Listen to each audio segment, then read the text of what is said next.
Now I'm live. I wasn't live before.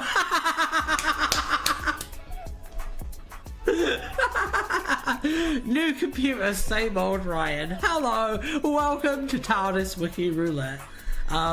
We do the Tardis Wiki Roulette. You know how it goes, probably. If you don't, I'll explain the premise in the moment.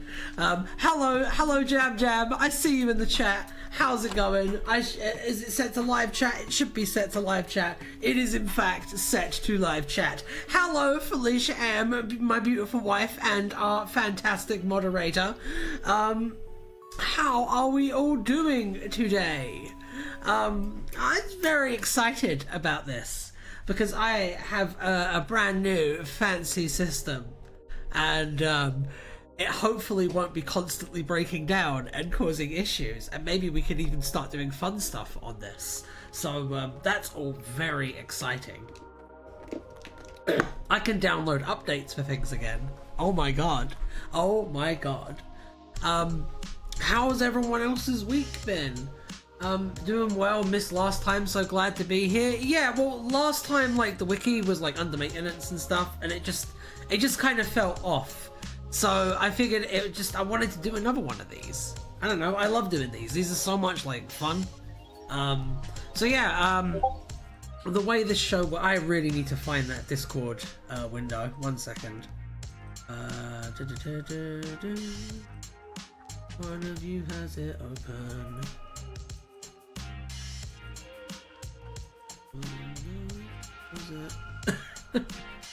Welcome all.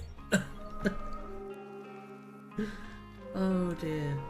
So yeah, what is happening? Cookie Boy 2005. Oh, not midnight. Thought it said midnight. Well, you know, life is full of surprises. I don't know why it was set to midnight. I think that was definitely a timing error. No, it was meant to be at the regular time. I don't know why that took place, but you know, life is full of little misadventures like that, I guess. So yeah, this is Tardis Wiki Roulette, and the idea of this show is that you guys give me things that we put into the Tardis Wiki, and we select which of these things we put into the Tardis Wiki via this lovely wheel called Alan right here, and then we determine what we will be looking at, and it's a lot of fun. So hopefully we are going to be in for a good stream. We've had some interesting ones. We had some interesting ones in the last couple of weeks in particular. I enjoyed last week on Tuesday, sorry. A particular highlight for me was finding out that Rishi Sunak did not have a TARDIS wiki page. That was very, very funny. Oh dear. So yeah, if you have ideas, if you have things that you would like to think about for this one, go ahead and put them in. And then we will go ahead and put them in. And until then, I am going to be just looking at a few random pages. Jackie Tyler, what if Jackie Tyler was traveling with the Doctor instead of... Is that a thing? Oh my god, yes! Oh dear, that's amazing!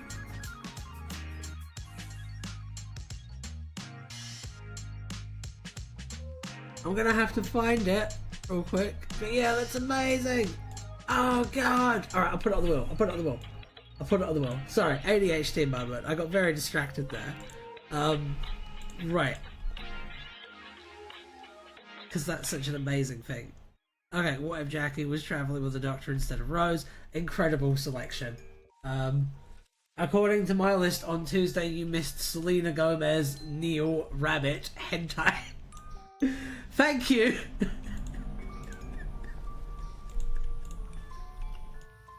How long is that list? I didn't know that there were lists. My goodness, I love the dedication.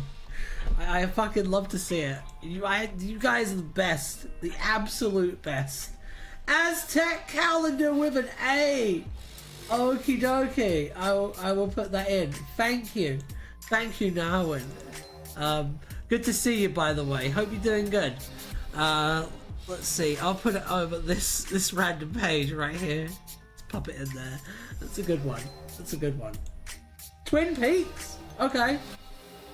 The Sisters of the Little Moments short story. I will pop that one in as well. Right. I'll put that one in right in between Twin Peaks and hentai. Okay. Okay. There we go. As it should be. The Map of the Spiders short story. Oh.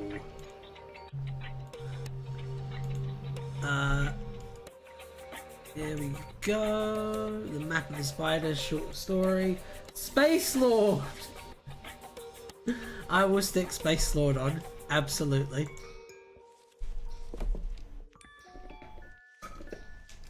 Absolutely. Any more? Because I feel like this is a strong start. But if you would like to add some more, I'm more than happy to. Oh. Sacraments. Okay. Whoa. Sacraments.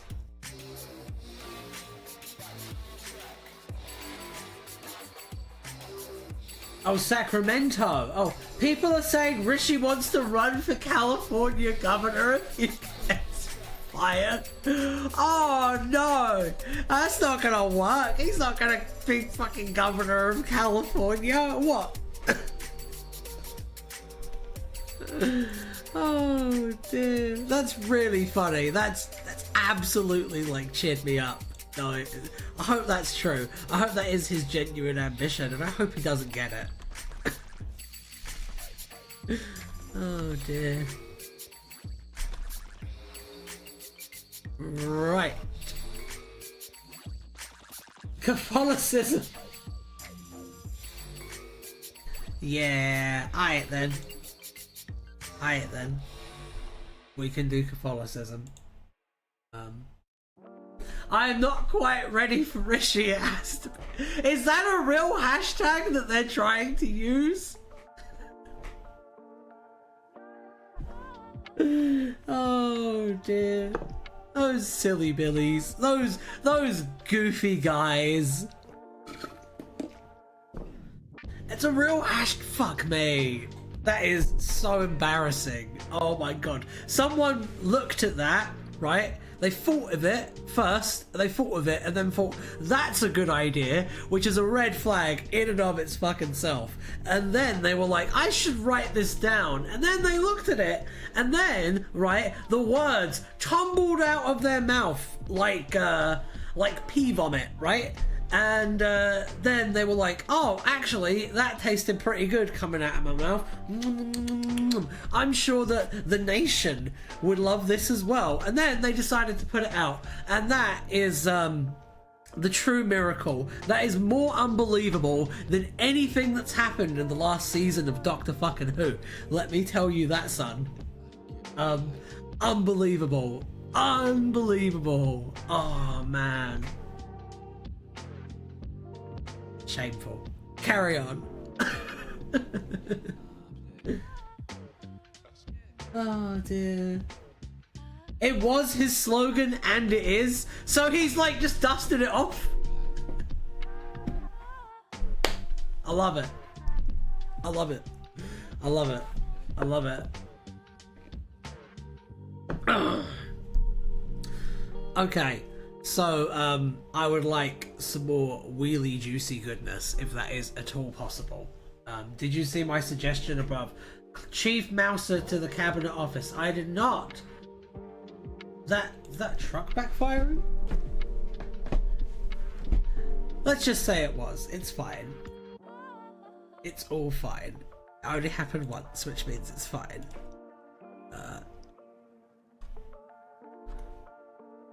Right. Voting is important, as is being informed. Is that a thing you want me to put in the wheel? By the way, if you haven't already voted, do so and read the manifestos if you haven't. Yes, that is true. Vote and read the manifestos if you haven't.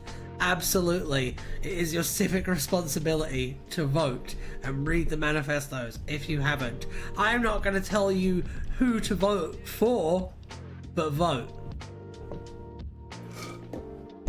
Also, only one party wants to put landlords on a watch list. Oh my god, is that really a thing? Really? Oh dear, that's really funny. Alright, let's see. Does anyone have any more suggestions, or shall I spin this? Because it feels like it's kinda okay to spin. Lib Dems do? Yeah. Like it. That's good. Good, I respect that. It's a shame that they're like not going to win. But I like that. Right. So yeah. Let's spin this. You voted? Awesome. Love to see it. We should probably give this wheel a spin.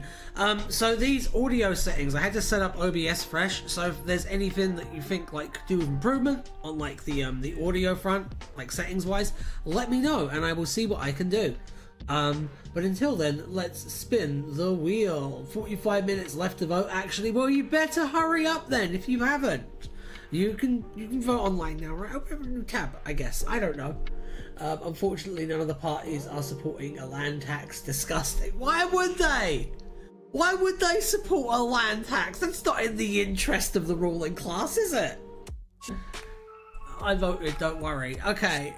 Well, whatever happens, I hope that Rishi Sunak has a terrible fucking day.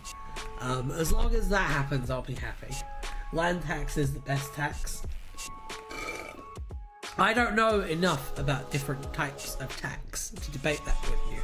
Maybe that's true. It's not really my area of expertise. My area of expertise is wheels and the spinning thereof, which is why I'm going to do it right now. Oh, this one's exciting. It reminds me of F-Zero. Yeah, play F-Zero. It's got the Birdman in it with the big punch from the fighting game. That one, it's good. Dennis the Menace. Alright, I'll put Dennis the Menace in there. Absolutely, I'll put Dennis the Menace in there. Random page. Amazing. Okay, I guess we're starting with a random page. So I will just pop over to the Tardis Wiki real quickly, and then we will look at a random page and quell our fandom rage. Let's take a look at this Splandum Sage. Curried mutton. Curried mutton was a dish served at Suresh Parekh's restaurant. Curried mutton is fucking delicious, by the way. Especially his invalid subpage. I tried to see if it lands on that. Maybe. One thing that I take a lot of pride in this show is that anything can happen. Like me accidentally spinning the wheel right there.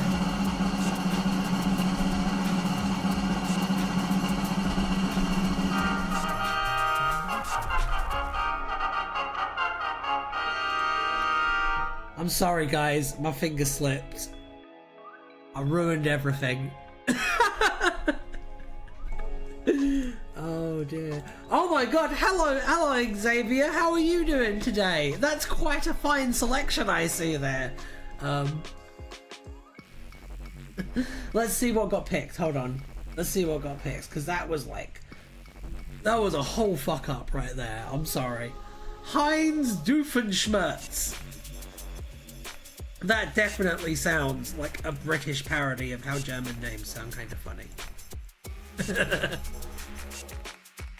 No one does it like us, right? Right. Alright, let's...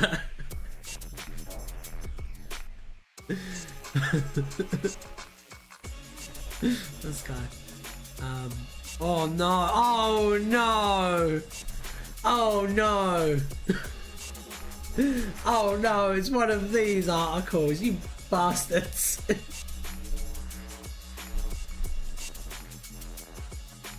Heinz Doofenshmirtz.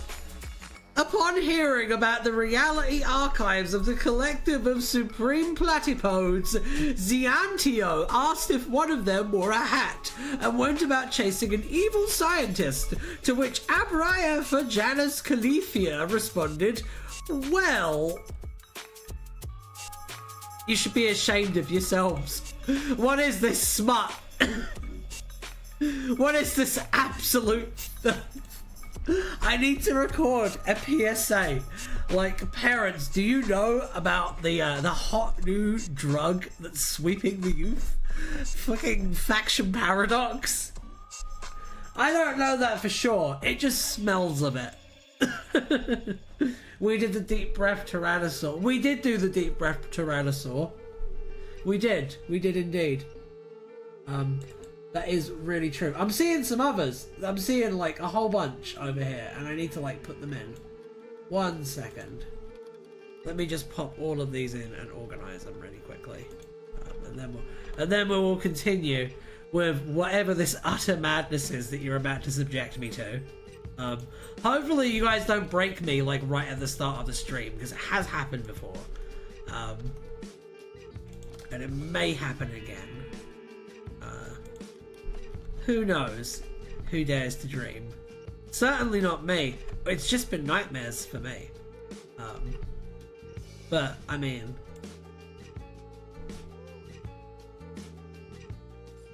Oh, Tyrannosaur from Deep Breath. We've already had that, but, like, we can have it again. There we go. There we go.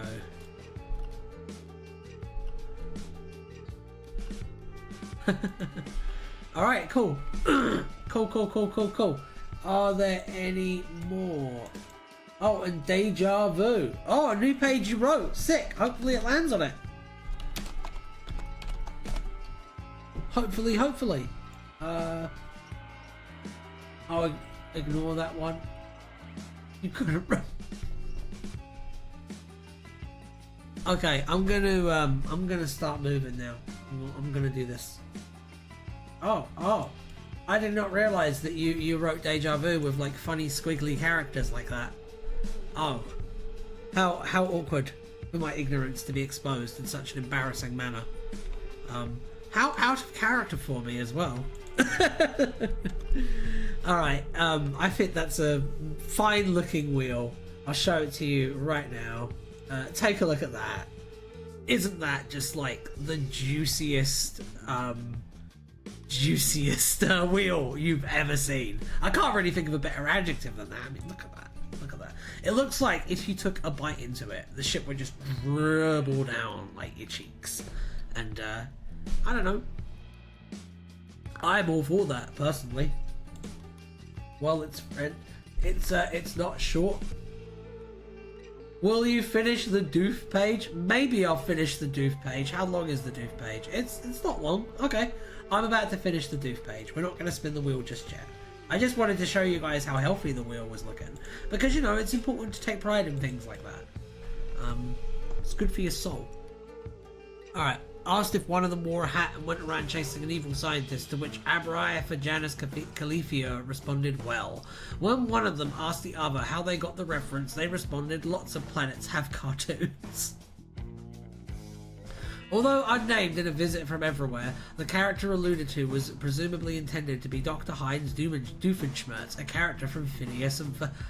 Oh! I don't know what Phineas and Ferb is. So, yeah. Unfortunately, that reference was lost on me. But you did get to watch someone who's never heard of what this is make ignorant suppositions about it, and that's always fun. As we like to say over here at Tardis Wiki Roulette, ignorance is good. Anyway, don't call me a fucking heathen. Just because I haven't watched your nerd show. I watch Doctor Who, and Doctor Who is for alpha males. All right, let's spin a wheel. I saw it like 2 weeks ago. I'm behind the times of what it is now.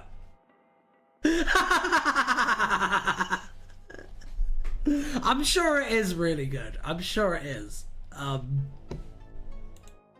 Alright, let's look at the wheel. I'm not gonna shit talk a show I haven't fucking seen. Not genuinely. I just thought of that joke while you were talking about it, and I was like, I'm gonna say it. Ferb, Phineas and Ferb, Phineas and Fern.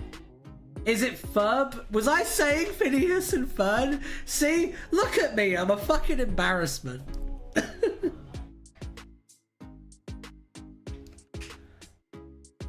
Okay, I'm gonna look at the. Did I look at the Doof article? I looked at the Doof article. Let's spin the wheel.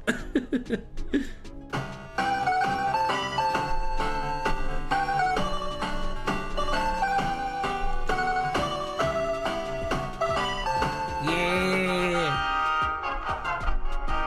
that was meant to be Sacramento, but I forgot to correct the spelling. So I will do that right now by spelling it correctly when I search it. Because I'm nice like that.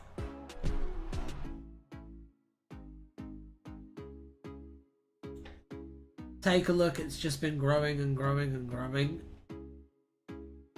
What has? Am I someplace beginning with an S?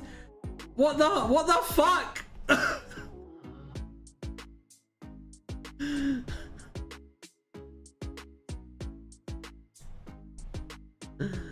Oh dear. Yeah, lots of places begin with an S.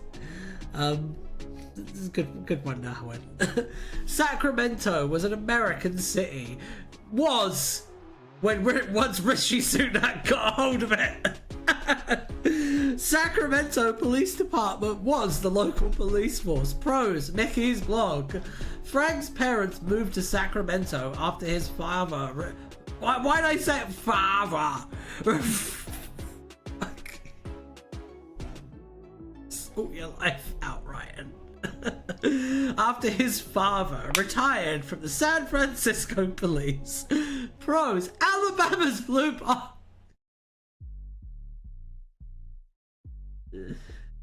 Oh dear.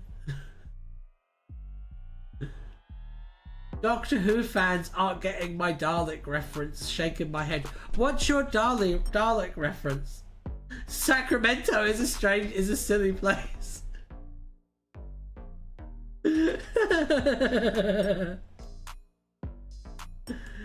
Oh god. Oh god. You guys. You're just the best. Read the page, all is clarified. I will read the page. All will be clarified. All will be revealed. I will read on. I'm reading on right now. It's fine. Okay. In 2012, Diana Goddard suggested Sacramento as one of the places to leave Henry Van Staten after she ordered him to be taken away, have his memory wiped and dumped someplace beginning with S. Oh! Ha! That was clever. It's a good joke. Well done. Indeed, Van Staten was dumped in Sacramento. Really good, like dry comedy there. That's excellent. I love it.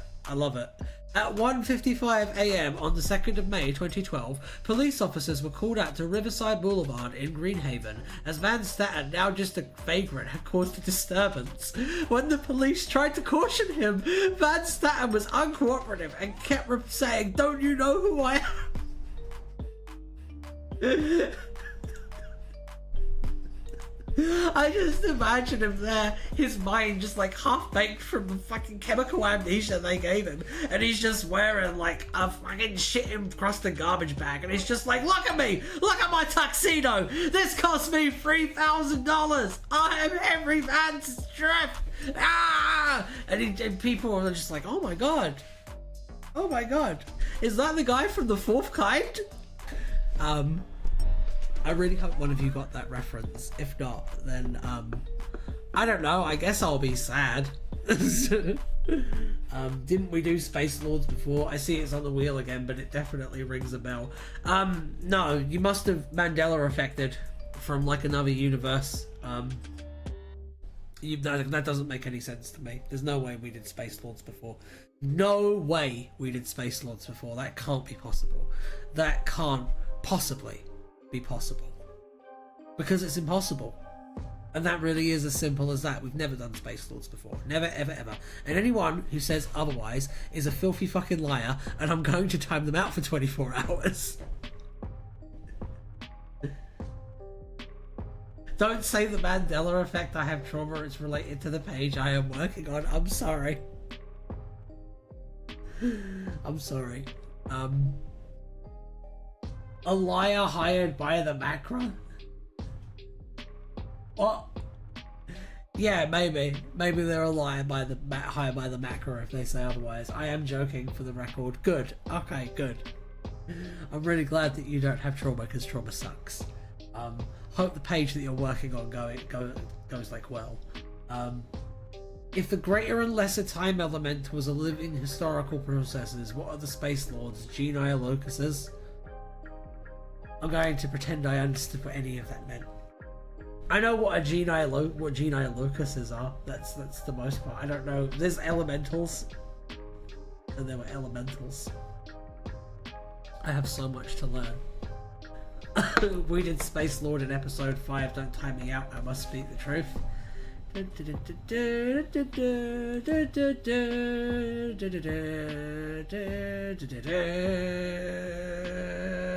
kidding. I'm not gonna. All right, let's look at the rest of this article. Okay. A police bulletin submitted by CSO Morris and approved by Sergeant J. Barnes was released on the 5th of May, asking the public if they knew the identity or origin of Van Staten. Behind the scenes. Oh my god! What? That's not Sacramento! That's not Sacramento at all! Yeah, last time I checked, Sacramento wasn't anywhere near the Democratic Republic of Congo, okay? I definitely think this map might be jacked up a little bit, guys. Okay, though it's possible that a real-world location doesn't exist in the same geographic space in the Doctor Who universe, such cases are few and far between. Thus, the map to the right is probably a good indicator of the Doctor Who universe location of Sacramento. Yeah? You think? Oh dear. Wonderful.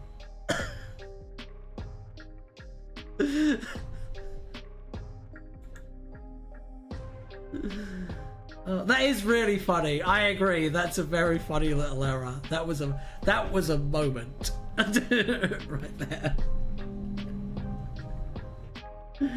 Oh dear. Okay, let's that's it for Sacramento. Okay, let's look at the wheel again. Let's look at the wheel again, shall we? It's nice that we've actually managed to get it like fully in frame and stuff. It looks good today. It looks good. We have a lot of trouble with that. Yeah!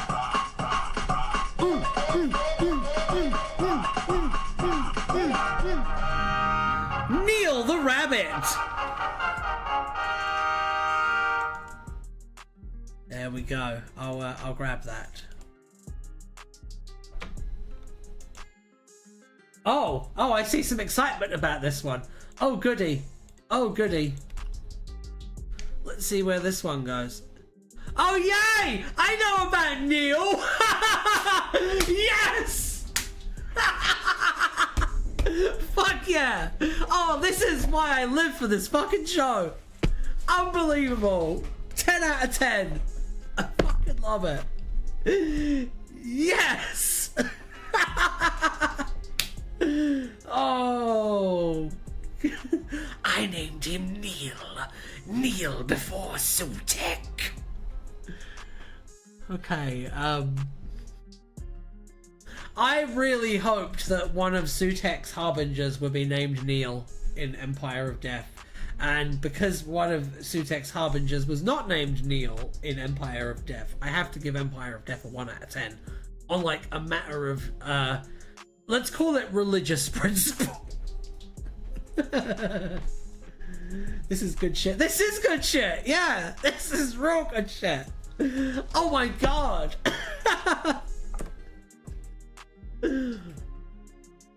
Alright, time to crack this bad boy open. Neil was Sutek's pet, the true plaything of Sutek. He was named Neil as a pun. For all should kneel before the might of Sutek. Okay, let's get a good look at this rabbit, shall we? Let's get a good look at this fluffy little guy. Because my goodness, that is a rabbit that could melt the heart of the god of death. Oh my god, I want to pet him right now. Yeah, this is good shit. Oh dear. That's like, oh man. Oh man. I love that Sutek is wearing, I know, that's just like his, that's his laying around the house clothes. That's what that is. How did he go from the snazzy suit to the ragged cloak of Empire of Death? That's a very good question. That's a very good question. The question I have is why they thought it would be a good idea to make him like a dog, because he's a dog now. It means that at the end of Empire of Death, when the Doctor defeats the villain who, you know, was unharmed after being thrown into the time vortex by throwing him into the time vortex, after that happens, it's basically the Doctor like burning a dog to death, essentially. And like, I don't care how evil that dog is, it's still burning a dog to death. Like, I hate that shit. Fuck you. I don't know. We need to have the menswear guy check out Sutek's fit. Yeah, we do. Yeah, we. Imagine if he stepped on and he had like drip like this. He had the helmet and shit. He had like the red gloves, and he just like wore like a really, really, really nice suit. Not Armani. It's only Disney Plus money. Colossus Chicken of Gigantus. Okie dokums. I can do that.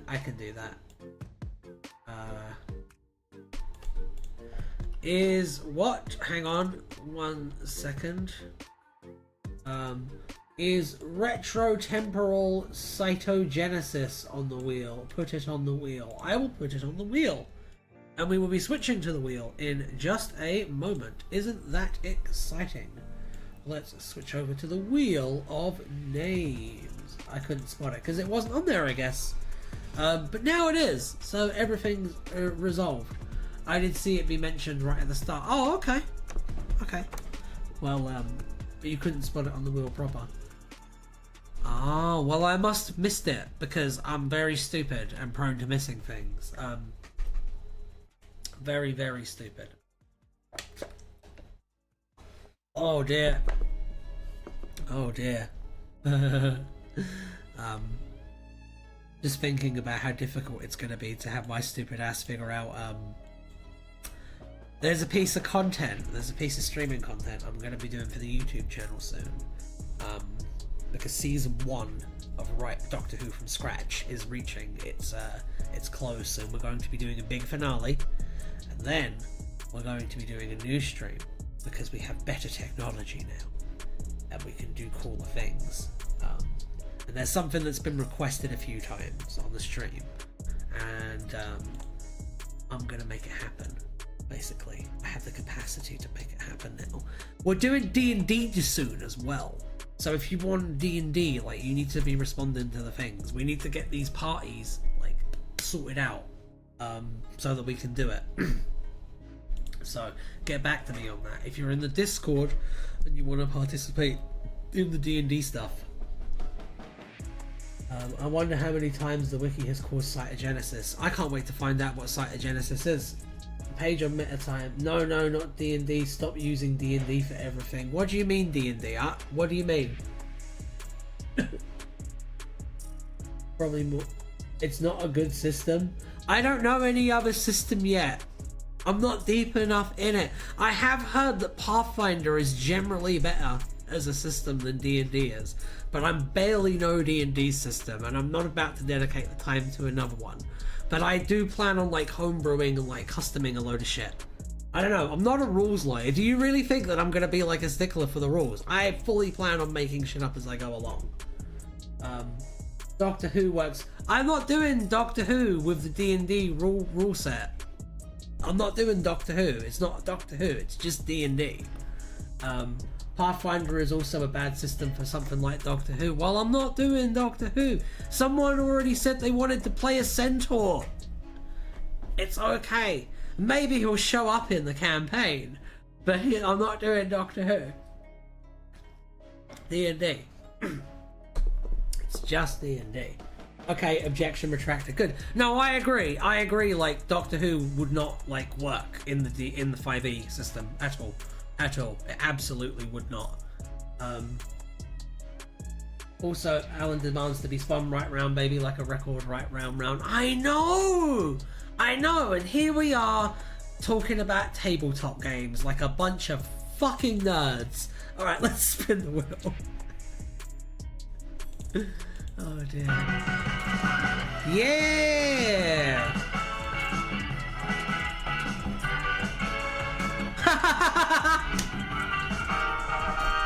Yeah!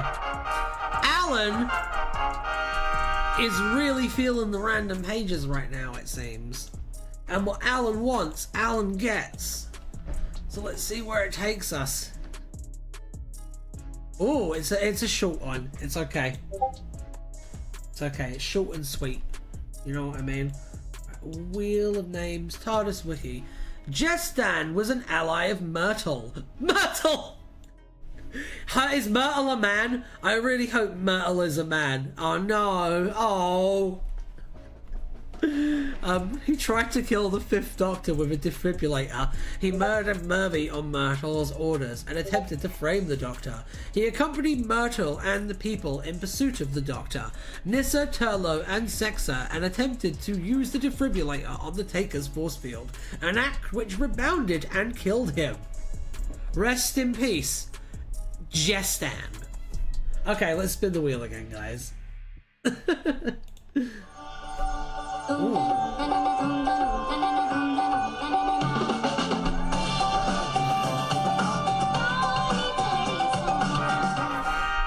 Colossus Chicken of Gigantus. Colossus Chicken of Gigantus. There we go. Oh dear. Right. What is Colossus Chicken of Gigantus, guys? I'm scared. Oh.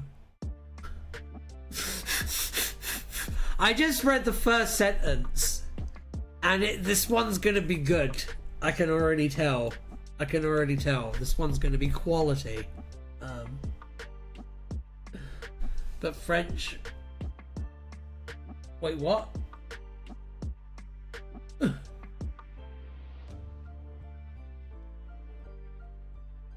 Someone really needs you on Discord. What's going on? I don't know. People with proper educations are arguing in the chat. I don't know anything about that. I'm just here to spin the wheel for you people and then read things and then occasionally make a good joke, but mostly bad jokes. I was getting pings. Was that for me? Oh. How unfortunate. The Colossus Chicken of Gigantus was the archenemy of Dr. Y. As her name implied, she was a colossal hen-like being originating on the planet Gigantus. She once laid a man-sized egg which rolled into the TARDIS. Although Y was able to dispose of it without proving in any way dangerous. Not valid! Hello, my darling!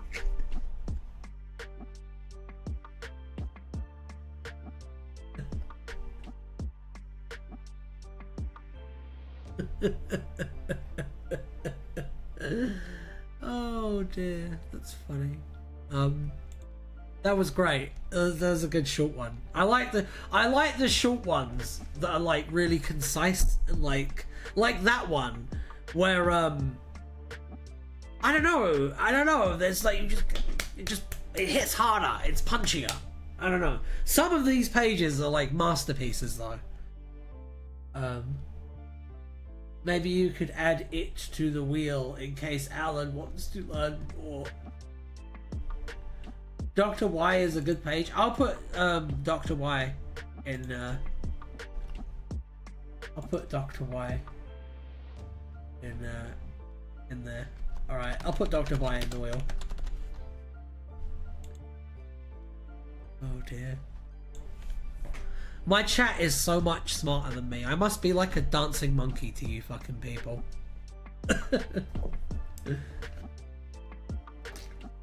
Alright. Let's go. Let's go. We're doing wheel of names, right? Yeah. Can you just check that Zeno is on the wheel? I can check that Zeno is on the wheel. Zeno is on the wheel. It's right there. Right there. Okie dokums. Yes, there it is. You're fine. Zeno is indeed on the wheel. All is well. There are no problems whatsoever anywhere in the world, because, as previously stated, Zeno is on the wheel. There you go. Because I'm nice like that.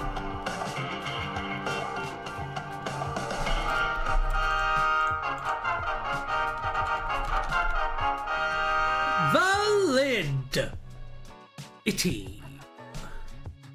Let's take a look. Validity. Validity was a concept that determined whether a certain source, such as a fiction or text, was truthful and whether the events depicted by that source really happened. This concept was mainly used by the bookkeepers, but was also used in the study of meta-history. Oh no. In the Plume Coteries library, the bookkeepers in the Plume Coteries library used validity as a measure of real things that happened, which were documented within fiction. They endeavoured to sort all the books there between truth and fiction, as well as the valid and the invalid, deeming valid books to be incredibly precious. As part of the inherited duty, bookkeepers sojourned into the depths of the library, combing its rooms and categorising the books within random gibberish. That's quite funny. I do like the idea of like a sea of random gibberish and just like occasional semblances of meaning that all add up to each other. There's something really satisfying about that. I guess it's kind of like a nerd's version of those videos you see where like the chocolate goes into the tube and into the little things, into the molds and stuff. I don't know. The end, dimension, and bedrock, I can't remember properly if you added. Probably not. I'll put them on. And I mean, if they were already on the wheel, then they just have a statistically higher chance of getting it, and you want them to be picked, right? So, I mean, you win. If you think about it that way, like, no matter what. It's like gambling, but there's no loser, except Rishi Sunak, because he doesn't have a page. I think someone should tell him that he doesn't have a TardisWiki Wiki page. See how he would react to that. Panda? You want me to add Panda to the thing? Well, I can probably do that, I think. And California when he moves there. California is gonna chew that motherfucker up and spit him out. Especially if he tries to be like governor of Sacramento, of governor or some shit. Like, wow. It's not gonna work out well for him at all. Like, they could just shoot him and bury him in the desert. Like, it's a different ballgame to the UK. Okay, let's, in Minecraft. You know, it's a different ballgame to the UK. I don't know. They don't mess around over there. It must have something to do with the fact that the entire state is going to fall into the sea one day. It creates a certain, like, daredevil attitude, shall we say. Franchise? You want me to put franchise? I put Panda in. I put Panda in. It's fine. 122 Leadenhall Street. I can put that one into. Can you add Mr. Bird to the wheel? I can add Mr. Bird to the wheel. Yes, I can indeed add Mr. Bird to the wheel. He's already added. I do have a page to read, but I mean, you know, we take things about. You're thinking of Texas. Am I? Am I? Okay. Not all of California is like Beverly Hills. Like, there's places in California where people are fucking crazy. Not just the word franchise, up franchise. Oh, my dude, I'm so sorry. I'm so sorry. That is my bad entirely. Boop. Are you sure there's a Mr. Bird page? I'd suggest Beverly Hillbillies, but you did that in the first one ever. I did, but I'll put it again. You know. What do we have to lose? What do we have to lose? That should have been Rishi Sunak's election slogan. Actually. Things would have worked out a lot better. I mean, the Central Valley is pretty poor, and the deep North Cal can be pretty backwards. But there'd be no reason for him to go there. Yeah, but there'd be every reason for them to come to him. If there is no page on him, then never mind. We'll see. It's from Stranded. Oh, okay. Alright, I'm gonna keep reading this article. As part of an inherited duty, bookkeepers sojourned into the depths of the library, combing its rooms and categorizing the books between random gibberish, those that were readable yet false, and those which were possibly truthful and valid. Those were often theories and suggested maps of plentiful veins of validity, such as a possible pattern found by Caspar's great-great-great-great-great-grandmother. However, validity would fade quickly once a sojourner left such a room. Books with a chance to being valid would be taken back to civilization and evaluated by the experts. That's funny. The bookkeepers' research teams. Valid books were placed in the library's reading rooms. Most types of books could be deemed valid, including fan fiction and game books. When a game book was deemed as valid, this meant that all possible routes that could be taken in the book really happened, meaning the event it depicted was in a state of temporal flux. Maritza and Callum were once trapped in a reading room of the Plume Coteries library, in which all the books were valid. As a result of the snowstorm, which Maritza was performing bibliomancy on, various books in the library in an attempt to escape. Callum stated that Magic Bird of Fire was valid. Similarly, Maritza stated that the printout of early 21st century fanfiction that Claire Doe was reading was valid. The two were unsure if the Terminator paperback was valid, but they stated that the game book The Legions of Death, in which there were multiple possible routes, that all the versions really happened, because it signified an event in a state of temporal flux. That's valid. Once again, all valid. When it became too cold, Callum and Maritza protested the possibility that Claire may burn some of the valid books. So if you burn a book that's valid, does that mean that, like, the things that happened in the book never happened? So, like, if you burn a Choose Your Own Adventure book, does that mean that all of the paths that could have been taken were never taken? Is that how it works?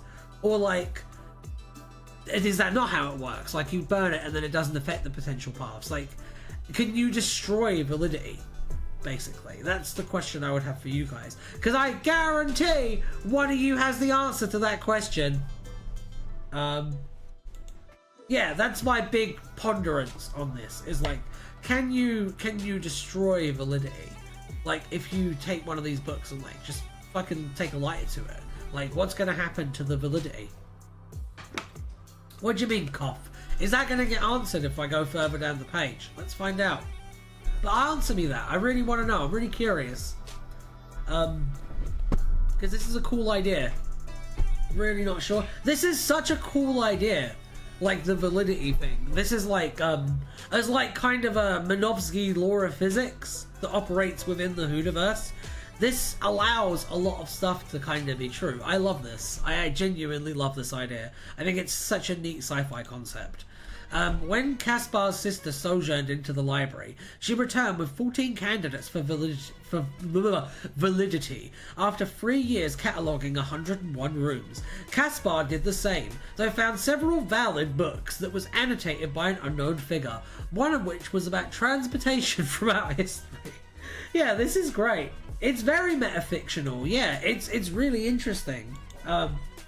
Well, someone related to the Czech Republic might have done something like that with a fair bit of fiction a while back. Oh, that's interesting. Wait, you mean like, when you say that, do you mean like tried to embody this? Or do you mean burned a bunch of books? Real quick, what do you mean by that? Please clarify. Can you add the page you suggested above? What did you suggest above? Pig, Doctor Who comes to Minecraft. Yes, I can, in fact, add that. One sec. I will add that really quickly. No worries, mate. No worries at all. Because we don't have worries here. We just have wheels. And the spinning of wheels.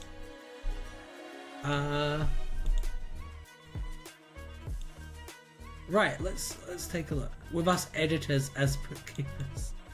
Oh dear. You all think you're so fucking funny, and you're right. Let's take a look. Let's take a looky look. So I wanted to go in here. Oh no! Oh no! It's doing the thing again. Wait. Oh whoa! I am so good at hosting. Well, that's just fucking brilliant, isn't it? It's Christmas! Thanks for adding the pig. I'll always add the pig. Dr. Y. I'll take a look.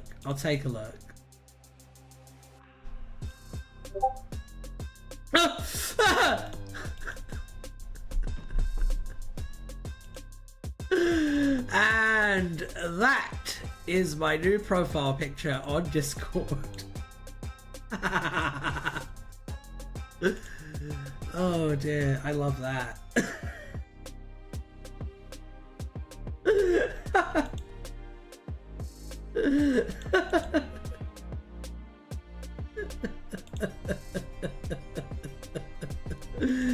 Okay, let's take a look. Dr. Y was the chosen alias of an eccentric time traveler who worked with but did not recognize the authority of the Brigadier. Dr. Y, whose name often caused great grammatical confusion to people trying to talk to him, was not a Time Lord, although he did travel aboard a TARDIS. Indeed, the Time Lords were known to the Brigadier as hostile aliens who might attempt to oppose the Doctor, on an equal footing with the Cybermen. Dr. Y travelled to Gigantus on several occasions. The colossal chicken of Gigantus became one of his arch enemies. Fucking peak. This is incredible.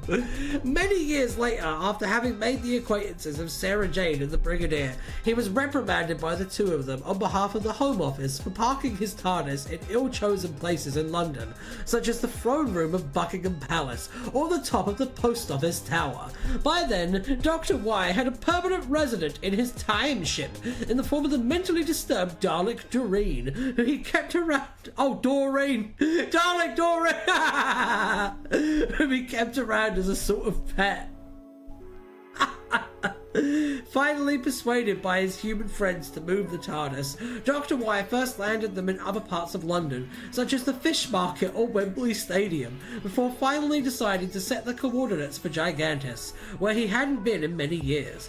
Over there, they almost immediately bumped into the Colossus Chicken, whom the Doctor urged his travelling companions not to displease, what with her being right outside the doors of the ship.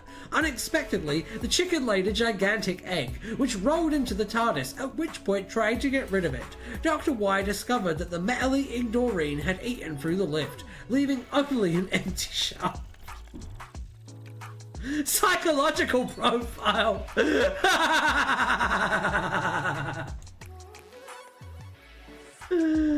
Oh, happy America Day! Yeah, happy birthday, America! Happy 4th of July. Happy birthday to the greatest country on earth. Where you're allowed to tell J.K. Rowling to go fuck yourself with no legal repercussions. Oh dear. Dr. Wyatt was eccentric in the extreme, notably continuing to knit more of the extravagantly long scarf he wore even as he walked through his time ship. His grinning demeanour could, at a moment's notice, make way for abrasive shouts, especially if people kept walking on the trailing end of his scarf and thereby risking the risk of strangling him. He also displayed quiet contempt to even his closest associates, muttering behind the brigadier's back that the man was a buffoon. Who cares about the Americans? Everyone, even if they pretend not to. Well fucking said. Sounds like something an American would say. Yeah, that's right. Talking about how much you hate America while you wear American clothes and go eat American food and go see American movies. Ah, man. The only thing Britain has is Doctor Who, and America owns that now too. And Prince Harry. And James Corden. Okay. Aside from demonstrating a certain knowledge of the universe and the ability to pilot his TARDIS with relative accuracy, Dr. Y boasted of being an electronics genius. I love this guy. I want to go drinking with this guy. He sounds great. Okay. He sounds like quite the card.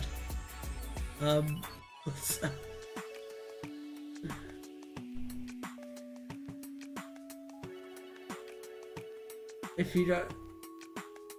Dear, that uses the not valid prefix. Like a fish asking what water is. What's going on, guys? I don't know what's happening. Because I don't edit the Tardis Wiki. I just make this show. It's a remnant of This Is Non-Canonical by Another Name. Okay. I guess makes sense. Okay, I'm on top of that. Oh no! Now I'm too big. Now I'm too small. There we go. Now I'm just right. Oh, I'm on a lag. I see. You'll be alright. Doctor Y was an obvious parody of Tom Baker's Fourth Doctor. What's next, people? What should we do next? I think we should spin the wheel. And find another one. Why don't we? Yeah. Gotta say that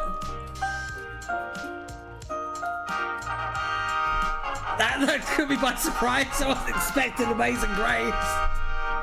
I also wasn't expecting a random page. Alright, we'll do the random page.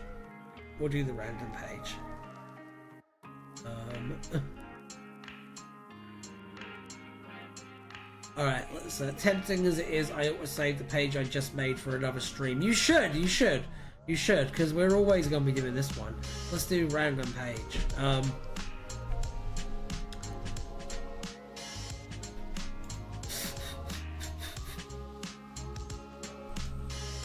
It's a shit one! Sophie Davis played a bully in the Torchwood television story Small Worlds. External links. Sophie Davis at the Internet Movie Database. Shout out to Sophie Davis. I am terribly sorry. Exit poll, it's called. The preliminary thingamybogs for the election. An exit poll, it's called. That's the thing. I need to take a look at that in a minute too. Yeah, that's probably a good idea. We'll have a look at that in a sec. But first, I need to spin the wheel again.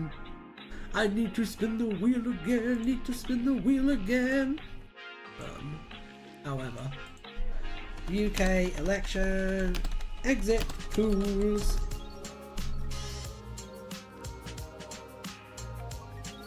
Has it happened?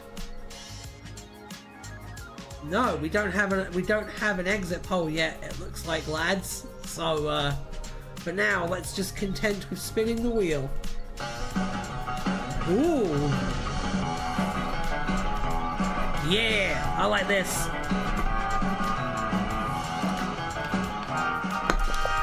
Well, I guess we know for certain now it's Space Lords. A concept, what's it say? The Star Kid / Tin Can song Spy Again, but it's Spin Again. I want to do an opening thing for this show at some point, so we'll see. We'll just see. For now though, let's take a look at that one. Yeah. I have looked at this before, but I will happily look at this again. It's fine. It's fine. It's fine. Yeah, let's take a look. The Space Lords of Fractalax were the second oldest, second mightiest race in the universe, after the Time Lords of Gallifrey, and according to Olivia Cag-Waldemine, one of the few cultures they acknowledged as near equals. During the Cosmic War, they decided to liquidate a fleet of used spaceships, which wound up being... Oh, pardon me there, people!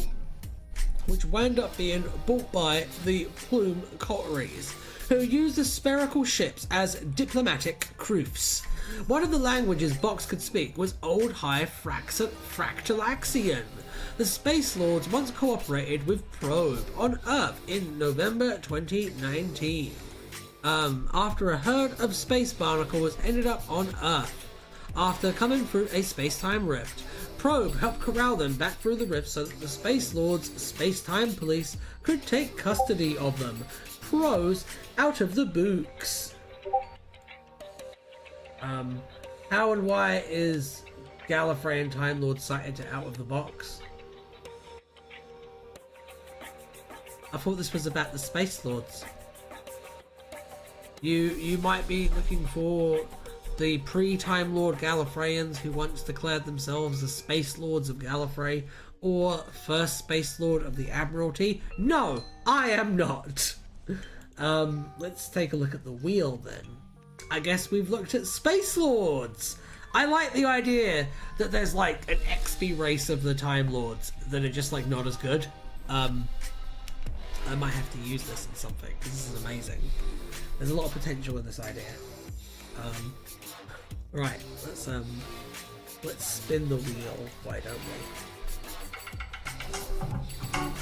we? Ooh, ooh. It's a bit naughty. I like that. Oh my god!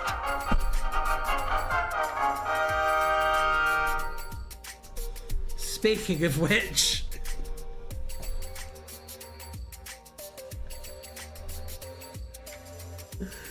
Where is this going? Where is this going?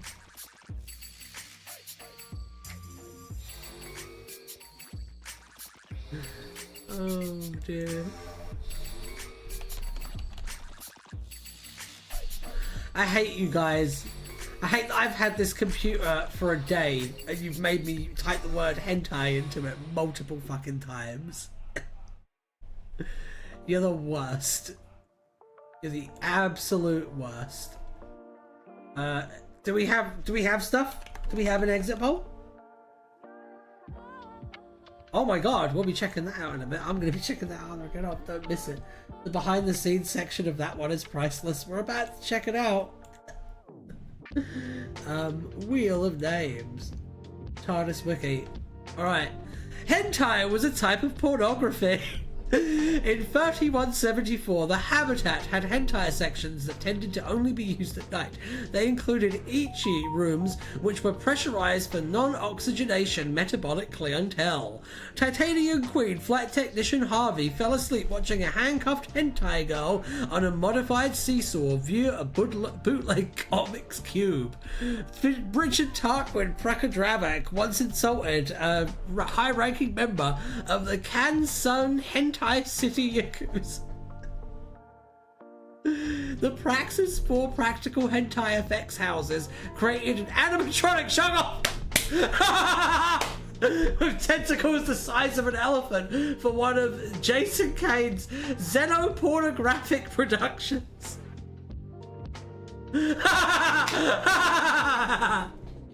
Thus far, every story that mentions hentai in the Doctor Who universe has been written by Dave Stone.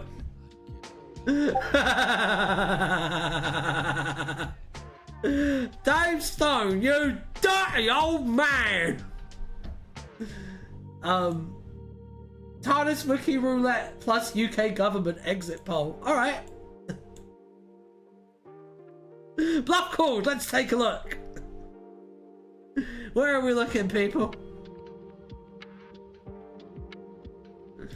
Let's go on CNN, the best news source. Labour will win 410 seats. Exit poll projects enough for a huge parliamentary majority. Well, I'm of two minds about that. The Guardian. Okay, we'll look at The Guardian because that's probably where the CNN is getting its information from. Let's go. Hang on. Yeah, there we go. Oh, go away! Updated 7 minutes ago. This live blog is closed! Okay, but who's the Oppo? That's what matters, IMO. That, I mean, it's probably still gonna be the Tories, but like barely. Here we go, here we go, here we go, here we go. Here we go. Here we go. Let's have a look. Let's, oh my god! Oh my god, look at all that red! It's a fucking bloodbath! Jesus Christ! Fucking hell!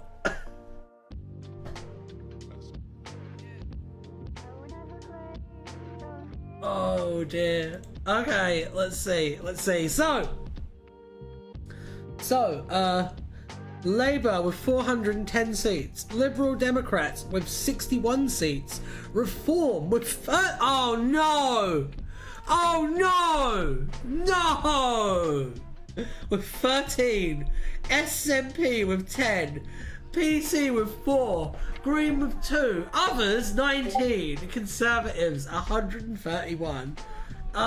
So I'm thrilled about the Tories getting smashed into the fucking dust. I'm very meh on Labour winning because it's not really that different. And I can't really trust them to be better, to be honest.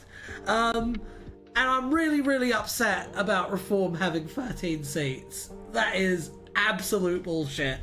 Can we stop being a gag country, please, UK? Like, my goodness. Hi, local physicist here. Greens are bad. Nuclear power is good. I do know about this, and I know that nuclear power is pretty cool. But that's not what we're here to discuss. We're here to discuss how it's bad that Reform got 13 seats. Greens having 2 seats makes them functionally irrelevant in British politics. Reform getting 13 seats shows a dangerous level of acceptance for the far right. They're blooming better than everyone else. I feel like you're kind of like fucked no matter which choice. It's like a video game where you've only got bad endings a little bit.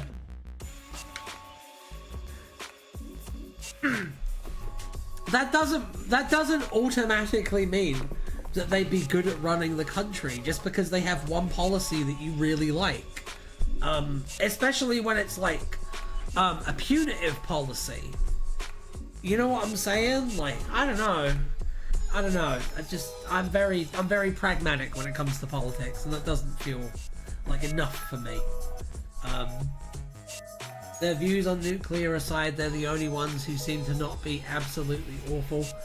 Are we sure about that? I don't know enough about the Green Party, to be honest. Every policy in their manifesto is great, IMO. Well, I'm not reading the Green Party's manifesto on stream, so...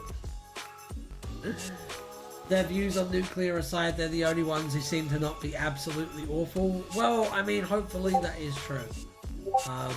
Lib Dems are getting towards okay. Yeah, it seems like the Lib Dems are the only like choice for like people who refuse to vote green and aren't like kind of monstrous. Kind of just everything could be better. I don't know, and it's hard because like usually I would say like you have to do politics in like increments, and you have to kind of be fighting for it all the time, basically, to like get the outcomes that you want. Like freedom isn't just handed to you. Freedom and all the wonderful things that come with it, like you have to constantly be pushing and fighting for that. But like looking at the state of UK politics, looking at the options that you have, like, and looking at what you're looking down the barrel of economically, and like you fucked. I don't know. I am daring you, manifesto roulette.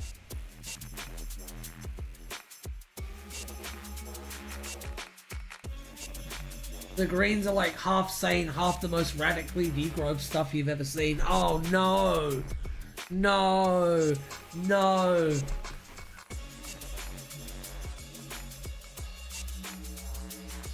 But still, I think all of you should just try to join the US. I agree! I agree. I think the only solution to the UK's problems is for it to become the 51st state. It will become the poorest state if that happens, but I think it's the only solution. The US is completely and utterly fine. The US is probably the best place to live on the planet. But dude, overall, I don't know. I don't know, man. Let's see. Have you ever had a McRib before? Honestly, hot take, the entire world is shit. No, that's Norway. Do you have any idea how many Nazis live in Norway?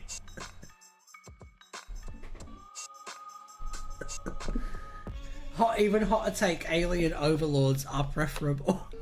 That could be a fun stream. Let's do a tier list of which alien overlord from fiction would be most beneficial to humanity overall. Oh dear. But this is the thing though. Here's the thing, right? Here's the thing, okay? Here's the thing, the only reason that Norway is like able to do all of those wonderful things for its citizens, and I know that Norway has lots of good social safety nets and shit, but the only reason they do that is because they have oil. You take away that and it's just a fucking ice cube. They have nothing. That's the thing. It's like, it's a single resource economy. Like that is not, and also like, I mean, you say like, oh, it's a wonderful place to live, right? It's a wonderful place to live. I feel like, yeah, it's wonderful to live if you're like white and blonde. Do you know what I mean? No, it's the high taxes, not the oil. They just have ridiculously high taxes that everybody pays.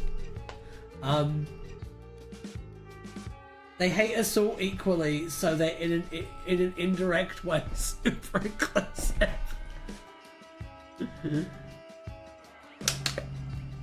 Because they are kind of, yeah, they are an ethno state. That is a really important thing to like consider.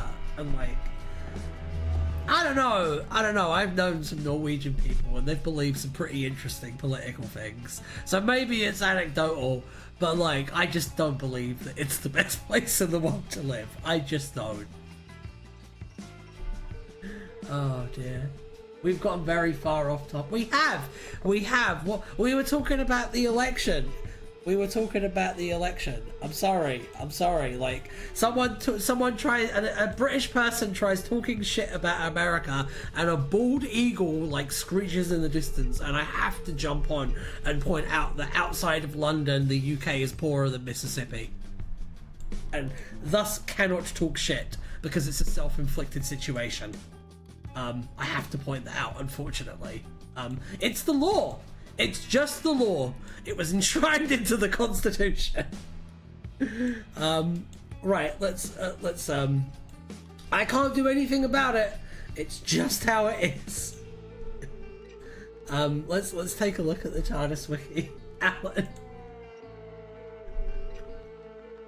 I think I should probably spin the wheel.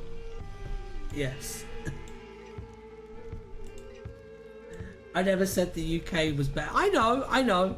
But a lot of people do think that, and for completely unfounded fucking reasons. Anyway, economics do not relate to quality of life. That is very, very, very true. Very true. Very true.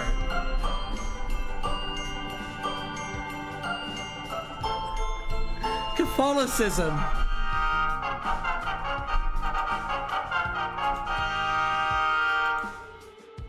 The UK is better in terms of quality. Have you tried British food?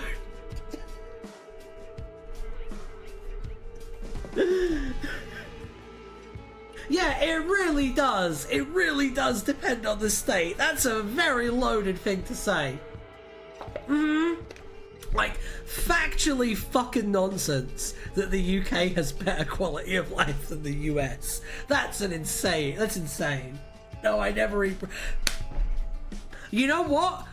Millions of British people don't have a fucking choice. It's beans on toast or starve. British kids are literally growing up smaller than other European kids because of the level of food insecurity that's now just normality in, like, British culture. Like, I don't know. It's just an insane thing to say. Yeah, you had good food, and then you did Brexit. Real income is also measured in the US, does better than any other country as well. Best COVID recovery as well. We fucking smashed it. And the USA does not have good. Yes, it fucking does. Yes, it fucking does. Yes, it does, because it's a multicultural. So you have, like, people bringing the best food and their best recipes from loads of different countries, mixing it all together, and then it all gets, like, tasted in a really, really ruthless food industry, and only the best stuff is allowed to even, like, survive. You're just stereotyping, my dude. You're literally just fucking stereotyping. Counterpoints, corn dogs. What about spam?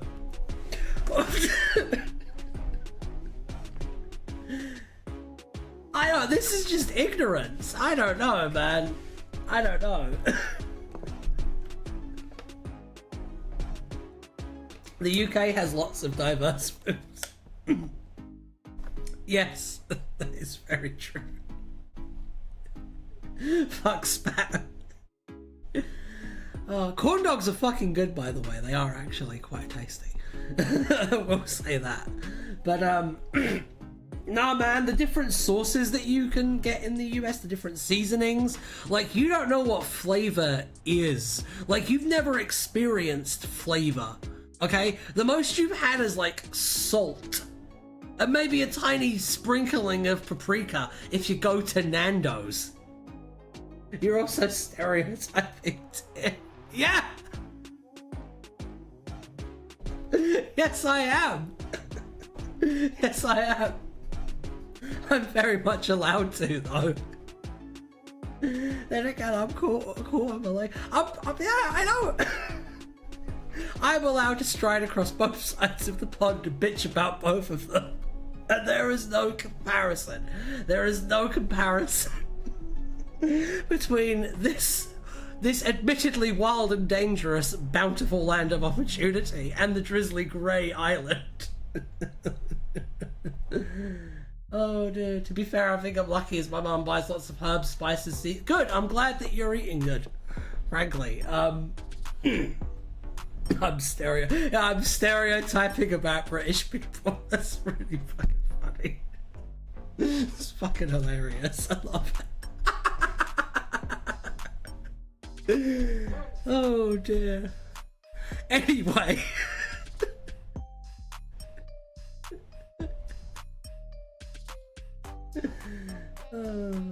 I live in a mid-sized city. It has a little Italy, a little Korea, a little Afghan. That's cool. That's cool as hell. Love it. Love everything about it. Oh man, I love multicultures. I love getting to eat different foods. I'm a big foodie. I'm a big food guy. That's why I'm getting fatter and fatter as I get older. And I don't know. I love trying different stuff. Where are we again? Spin the wheel.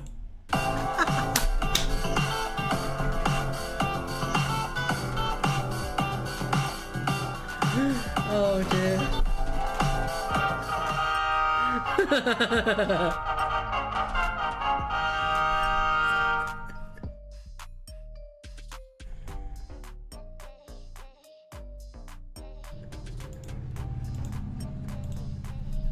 I love everyone kind of like vaguely guessing what the other side of the pond is like in the chat. It's really wonderful, I have to say. So like deja vu. Oh dear. Oh dear.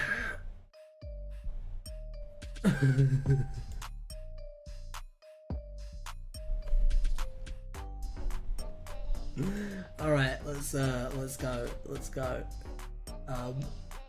Where are we? Wheel of names, Tardis Wiki.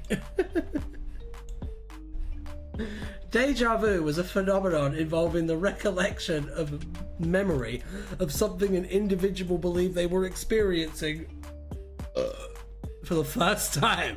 A number of different accounts give different explanations for how it worked. Deja vu was, according to the Eighth Doctor, an occupational hazard of being a time traveller. He associated it with the ability to remember different versions of history. Jack Harkness asserted that deja vu was an effective ghost stirring up a human emotion.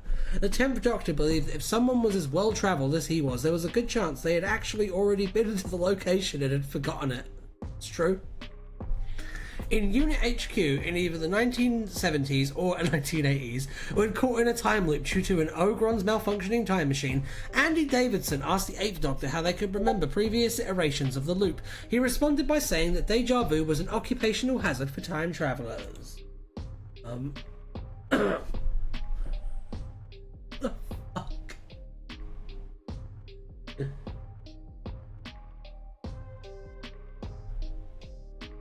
Interesting, not beating those stereotyping accusations.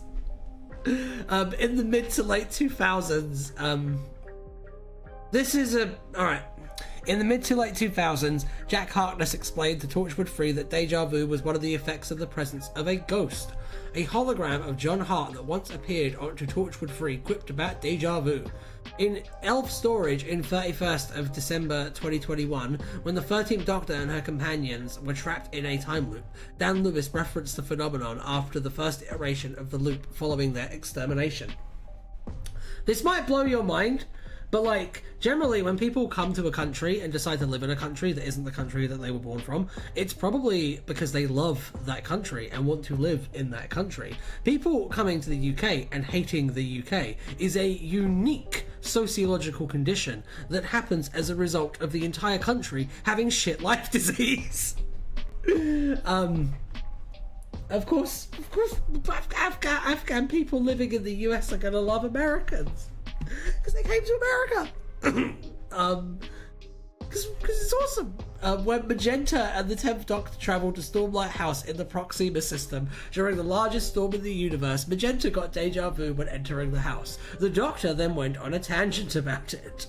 A scene from the soundtrack of Eve of the Daleks is named Deja Vu. Some media, such as the comic story Room with a Deja Vu, the short story Deja Donna, and the Adobe Flash game K9 Deja Vu, are named after the phenomenon. Let's spin the wheel again. Oh, I forgot you don't allow him.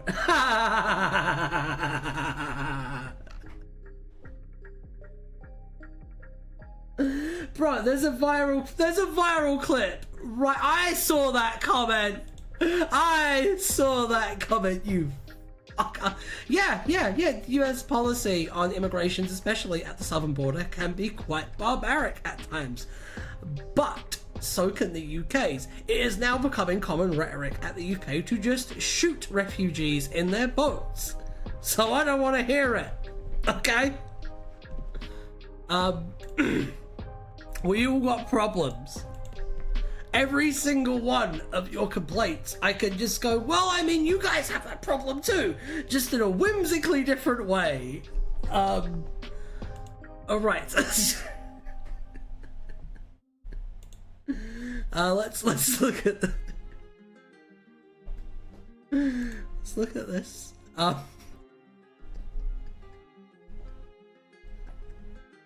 Let's spin the wheel again, guys. Come on. Come on. We can do this. We can manage. We're all like basically adults, right?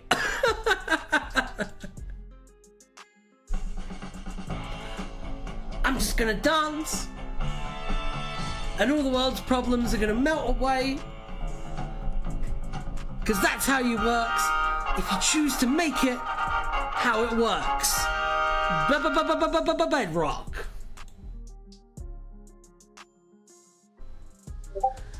Oh dear.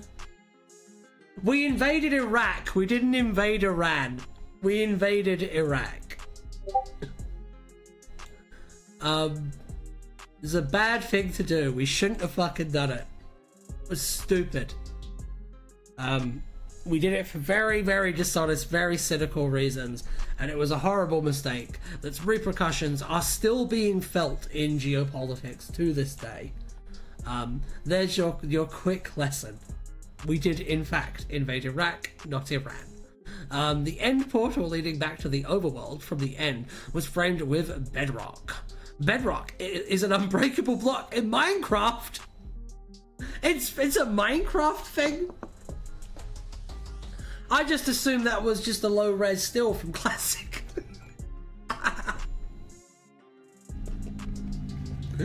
All right, let's spin the wheel again, people. Oh. Ooh. Very pleasing to the ears, it has to be said. Rubos! What is Rubos?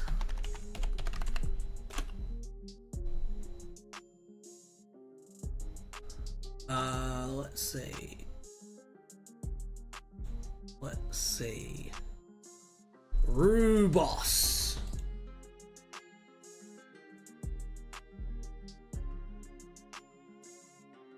Right, I'm gonna put Rubos in. I'm just reading your comments. Things are getting very spicy in there. I love it. Okay. This is going... Oh. Interesting. This is going to be very interesting. Alright.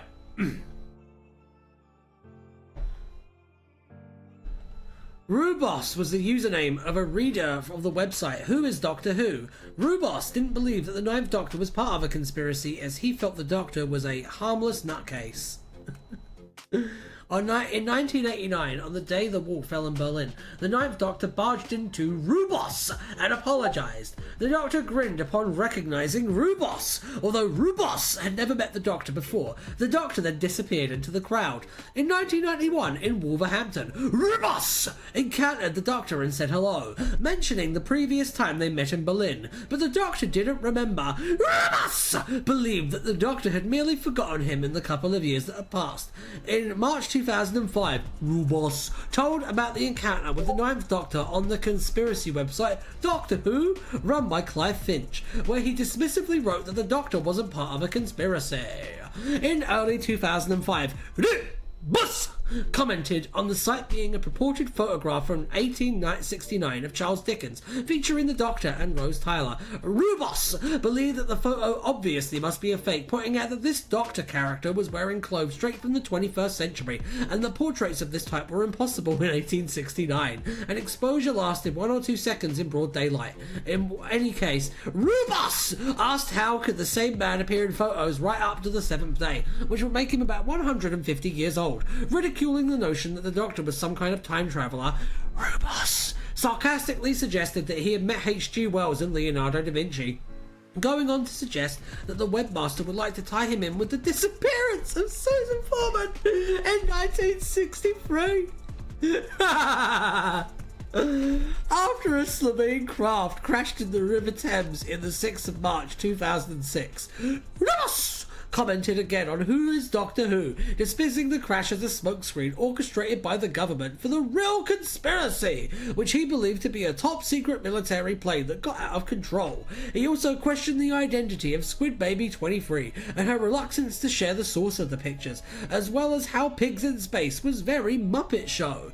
Behind the scenes, Ribos is the username of Andrew Bosom, an individual online who shares aspects of German history of culture, who wrote himself into the Doctor Who universe in the user entries of Have You Seen This Man? Road sighting confirmed, and alien. The implicit narrative of Rubos's encounters with the Doctor and Have You Seen This Man is that they met out of sync, not after, unlike Richard River Song's Out of Order adventures with the Doctor. Yes, Rubos is basically the same as River Song. That is indeed the moral of this story. Let's spin the wheel again. That was amazing.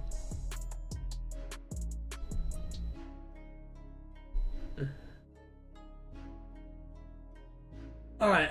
Why are we still talking about the Iraq War? Oh my god. Now read Andrew Bosom, don't spin yet. I do what I fucking want. I'll read Andrew Bosom though. I'll read it. It had better lead to good content. Oh dear. Oh dear, oh dear, oh dear. Andrew Bosom, also going by the surname Boss on many social media platforms, is a YouTuber who makes content about the history, culture and people of Germany. On 26th of March 2005, he wrote one of 138 successful submissions that made up Have You Seen This Man?, a story on the BBC's Who is Doctor Who tie-in website, which let fans submit their fictional sightings of the Doctor. While he didn't use his real name, he used his identifiable username, which is also his Twitter, YouTube account and personal website. In his entry, Ribus wrote about two encounters with the Ninth Doctor in Berlin 1989 and Wolverhampton 1991, where he and the Doctor met each other out of sync, a plot device later used by writer Stephen Moffat with both Sally Sparrow and River Song. Pretty fun. Afghanistan, we never really talked about Iraq. Okay, fair enough. Fair enough. I'm over here reading about Andrew Bosom right now, which I think is a much better use of our time. Let's spin the wheel again.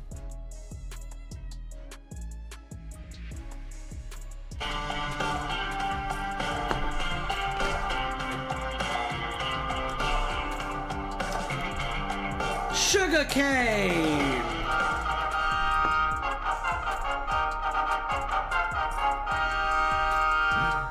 Oh dear.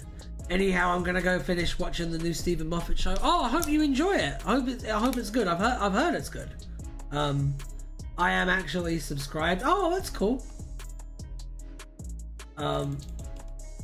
Yeah, is this another one of yours, Aqua? Oh, Cookie Boy. Okie dokie then. Let's take a look. It's far better than I was expecting, the show. Would you recommend it? Do you think I should check it out? Curious, you know. Maybe I will. Who knows? The other part of that phrase. Sugarcane. There's no pages matching the query, guys. There's no pages matching the query. I'm just gonna spin the fucking wheel again, man. I'm just gonna do it.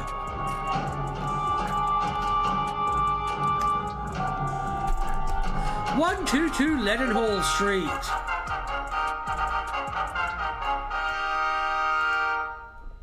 It's good, the new Moffat show, hard hitting. It's not fun genre stuff, even if there is still witticism, but it's great, sensitive stuff.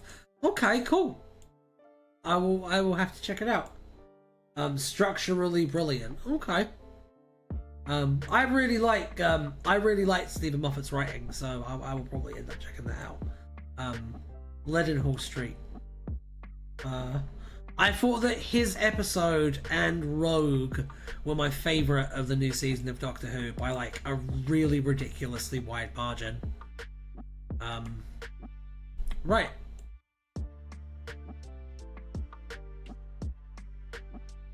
take a look at the images? Huh. Maybe I will. Maybe I will. But maybe I won't. By 2013, 122 Leadenhall Street was a skyscraper with a slanted side, located on Leadenhall Street in the city of London. By one account, the skyscraper located on the street had an Art Deco architectural style, which was used by UNIT for their headquarters in 2022.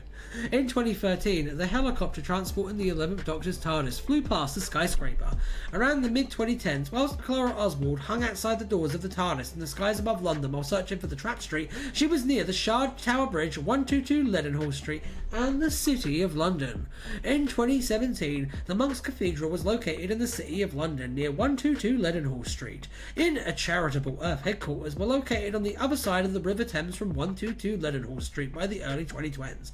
By 2022, 122 Leadenhall Street was leased to Kate Stewart of UNIT for their headquarters. However, Kate and Tegan Jovanka soon had to activate the structural termination system to implode the building and entomb the cyber warriors led by a cloned Shard during the Master's Dalek plan. However, by November 2023, a new headquarters with a helipad was constructed in the approximate area of 122 Leadenhall Street, which had inexplicably returned. Starbeast, the Giggle. 122 confirmed to stand behind Unit HQ via the Giggle, and Sutek's return. Opened in July 2014, but constructed during the preceding 3 years, the Leadenhall building at 122 Leadenhall Street has been present in many Doctor Who episodes in establishing shots and scenes set in London skies, although it never had any narrative significance, unlike other London skyscrapers such as the Gherkin or 1 Canada Square. However, this changed with 2022's The Power of the Doctor. Through digital SFX, the skyscraper was transformed into the Art Deco skyscraper which became UNIT's headquarters. While this particular building had never been seen in previous stories, such as the 2019 mini-episode The Promise set in the late 2010s, from a chronologically close example, the on-screen geography was mostly faithful to the real location, with Leadenhall Street being seen below Ace when she parachuted from the top of the skyscraper. However, the scene ostensibly set outside the building after its destruction is clearly a different location, and it was filmed by West Bute Street, Cardiff. Jesus Christ! I can't do any more! I can't do any more. Fuck. Alright, let's keep going. Matters became even messier with the Star Beast and the Giggle, released a year later in 2023, which not only showed that the real Leadenhall building had returned, but that the new Unit HQ was logically located in the middle of Leadenhall Street, as it didn't replace any of the real buildings but was sandwiched between them. It can be seen that the Scalpel and 40 Leadenhall Street are located in the immediate area east, the Leadenhall building north, the Lloyd's building and Will's building to the south, and the construction site of 1 Leadenhall Street to the west. Although it's possible that a real world location doesn't exist in the same geographic space in the Doctor Who universe, such cases are few and far between. Thus, the map to the right is probably a good indicator of the DWU location of 122 Leadenhall Street. There we go, people. I made it. So basically, UNIT have a teleporting skyscraper. Sorry the map's broken, guys. Yeah. Alright, last couple of spins. And then I'm going to bed. Let's take a look. Oinkity oink oink! It's Pig! Doctor Who comes to Minecraft! Taking a look. Taking a looky look now. I love this computer, it's so fast. A pig lived in a village in the overworld. The 12th Doctor landed near the pig in the village, who were returning from the end via end portal. The pig had pig skin. 10 out of 10. 10 out of 10. Game of the year. Let's do one more. Ooh, it's quite sinister music. Hopefully it's something hype. We'll see. Is it going to be Selena Gomez? We're going to end on Selena Gomez. Perfect. Let's see where this one goes. Oh no. Oh no.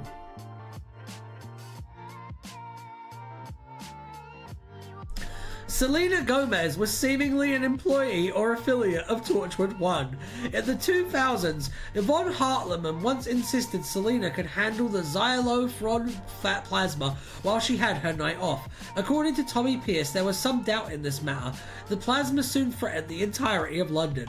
This was apparently Selena's fault, as Yvonne later ruled that she couldn't have one bloody night off. Selena Gomez is in real life a famous singer and actress. This is never mentioned throughout the entirety of Dinner for Yvonne. Selena was also in her teens when the story was set. Selena Gomez is likely not a professional spy in real life.